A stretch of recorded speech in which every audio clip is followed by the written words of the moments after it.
Hi guys, good morning. My name is Wendell Andino, one of the director of Elite Billionaires Empire. Ngayon, pag-uusapan natin is all about new leaders orientation. Very important na once na pumasok ka sa negosyo na ginagawa natin, alam mo dapat yung mga proseso na kailangan pagdaanan mo. And yun po yung pag-uusapan natin ngayon. So ano nga ba yung first topic natin? Una, ito yung doubt and fear. Napaka-normal na once ka pa pumasok ka sa isang negosyo or ngayon pag nagsimula ka sa business na ginagawa natin, normal po talaga na nakakaroon tayo ng duda. Kasi nga, hindi pa natin alam kung ano yung mga gagawin natin. And hindi natin sigurado kung may kakaroon ba tayo ng resulta, makakaroon ba tayo ng income dyan. Yun kasi yung pinakamahirap na point pag magsisimula ka pa lang. Pero kapag ang duda mo, kung sa una pa lang, is nilalagay mo na yan sa isip mo at kapag hindi mo tatanggalin yan, mahihirapan ka sa negosyo na ginagawa natin. So kailangan, yung duda mo, kailangan pagdudahan mo yan. Okay? Kasi sa negosyo natin, marami na po nakaroon na resulta, marami na pong kumita. Kaya kailangan, tanggalin mo na yung duda mo. Ano pa? Yung takot. Takot tayo sa mga sasabihin ng ibang tao, takot tayo, baka ma-fail tayo, or walang mangyari sa atin sa negosyo na ginagawa natin. Minsan marami tayong takot. So ngayon, pag marami kang takot, marami kang fear sa isip mo, marami kang bagay na hindi magagawa kasi nga mas nauuna yung takot.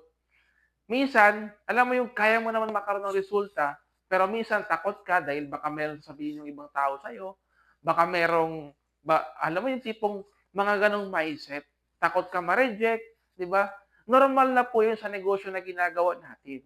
Kaya para sa akin, napaka-importante na once kapag nandito ka na, kailangan tanggalin mo yung takot mo. Dito yung negosyo natin, palakasan po ng loob. Kailangan tibay ng loob yung baon mo dito. Okay? And next naman, ng pag-uusapan natin is all about attitude. Okay, napaka-importante po yung pag-uugali natin. Kaya sabi pa nga, okay, sa negosyo natin, yung success, okay, very important yung pag-uugali.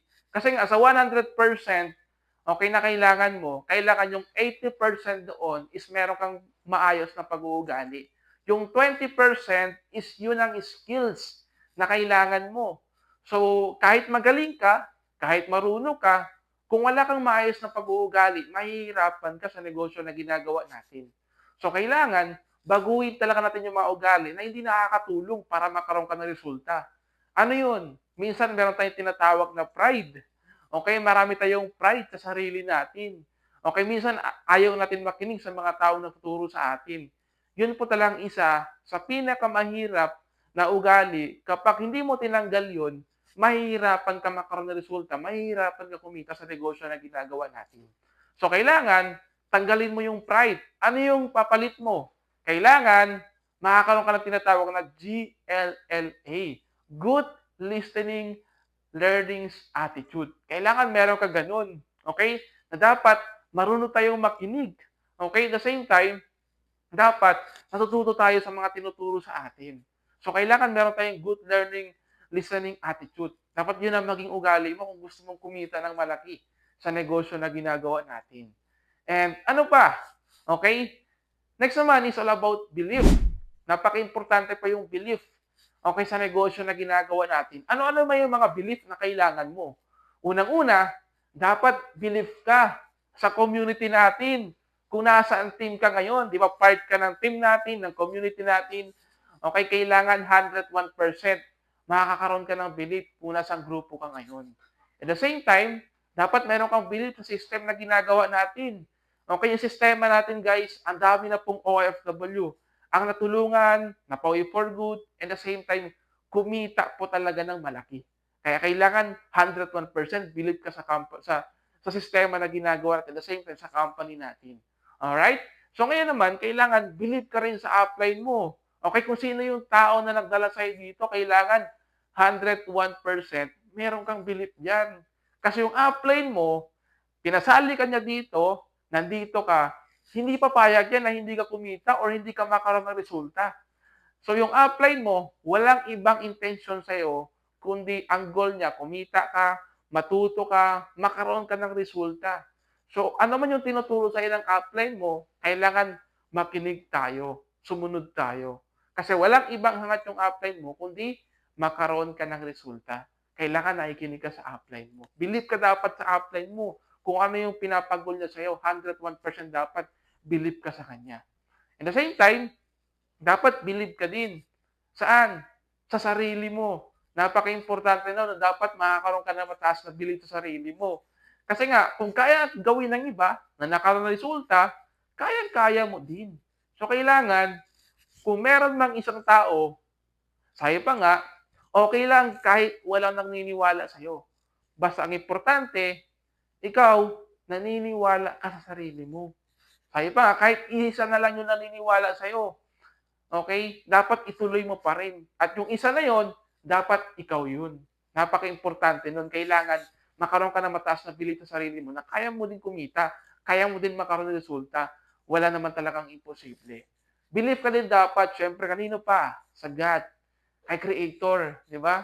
Kasi nga, sa'yo pa nga, hindi niya kasi binibigay kung ano yung mga bagay na gusto natin. Ang binibigay niya, yung mga bagay na deserve natin. So, kailangan believe tayo kay Creator. So, kailangan maniwala tayo 101% sa Kanya. Okay? Ngayon naman, next topic natin is all about commitment. So, napaka-importante nito. Yung commitment mo sa negosyo na ginagawa natin. So, tayo, makaiba tayo ng commitment.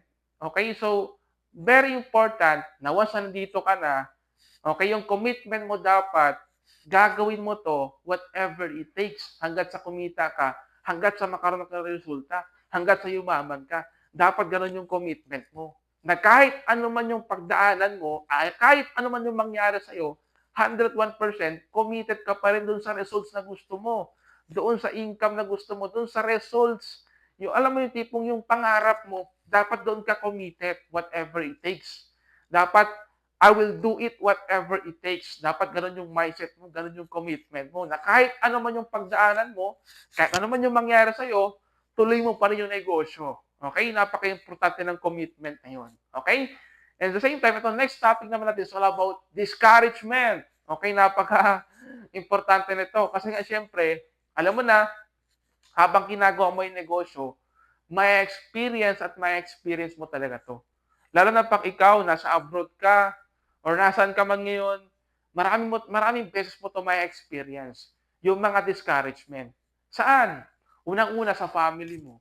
Kapag pumasok ka sa negosyo na ginagawa natin, unang-una, minsan, kung sino pa yung mga mahal mo sa buhay, sila pa yung unang-unang hindi naniniwala sa'yo sa ginagawa mo. At minsan, yung mga taong kakilala mo, sila pa yung maraming sinasabi sa'yo. So minsan, nakaka-discourage, mawawalan ka ng gana. So napaka-importante na yung mga tao na di-discourage sa'yo at yung mga tao na nagiging dahilan para mawalan ka ng gana, okay, dapat inisipin mo, normal na lang yan. At huwag mong i-dip-dip yung mga sinasabi nila. Kasi, tandaan mo palagi, ikaw nakakita ng negosyo, ikaw ang nakaintindi, kailangan ikaw din yung gagawa ng sarili mong resulta. Hindi yung mga tao na di-discourage sa'yo. Kung meron tao na di-discourage sa'yo, dapat tawanan mo yan. Hayaan mo sila. Kasi, tandaan mo palagi, pag ganun naging mindset mo, nakaroon ka ng resulta, yung mga tao na di-discourage sa'yo, darating yung panahon, masabi nila, paano mo nagawa? Di ba? So, kailangan, hayaan mo yung mga tao na di-discourage sa'yo. Alright? Next, is all about excitement. Napaka-importante nito. Ngayon, nagsisimula ka sa negosyo natin, excited ka, gusto mo makaroon ng resulta, kailangan pagigilan mo yan. Kailangan i-maintain mo yung excitement na yan. Okay? Dapat excited ka sa mga results na gusto mo mangyari. Okay? Kung nasa abroad ka, OFW ka, ano yung pinaka dapat nakaka-excite na kailangan mong yung sa sarili mo? Kailangan excited ka na dapat makapag-ipon ka, magkawi ka ng for good, doon ka dapat na-excite. At the same time, sa mga goal mo, yung dapat excited ka dapat doon. Dapat yung energy mo, hindi nawawala. At the same time, yung excitement mo dapat, wag din po yung sobra, wag din po yung kulang. Dapat, sakto lang. Alright? And next naman is all about goal. Napaka-importante po nito. Ano ba yung goal mo dito? Okay? Nandito ka na, nasa negosyo ka natin, ano ba dapat yung goal? So, very important na meron kang goal na tinatawag. Ano yung goal mo? Kung OFW ka, dapat ang goal mo, dapat hindi ka na tumagal sa abroad. Ang goal mo, makapag-ipon ka para makauwi ka ng for good sa Pilipinas. Ganon dapat yung maging mindset natin. At the same time, pag meron kang goal, dapat smart. Okay? Dapat specific, measurable, attainable, and time-bounded. Okay? Napaka-importante nun. Kung meron kang goal, dapat meron siyang deadline. Okay? Kung gusto mo makapag-ipon, dapat ang goal mo, for example, ngayon, naging part ka ng community natin. Ang goal mo, this year, dapat kumita ka talaga ng malaki. Hindi pwede na walang makakaroon sa'yo ng resulta. Ang goal mo dapat is meron at meron talaga. Meron ka dapat goal every day, may goal ka dapat every month, may goal ka din every year. Ganon po mag-set ng goal. And syempre, kapag nag-set ka ng goal, dapat hinihit yan. Yun po yung importante sa negosyo na ginagawa natin. Dapat, kung ano yung goal mo, dapat mahit mo yan whatever it takes. Ganon dapat yung mindset once na nandito ka na sa negosyo na ginagawa natin. Alright? So, tapos na ako. Okay, sa mga topic ko. Hope na marami ka natutunan sa video na to.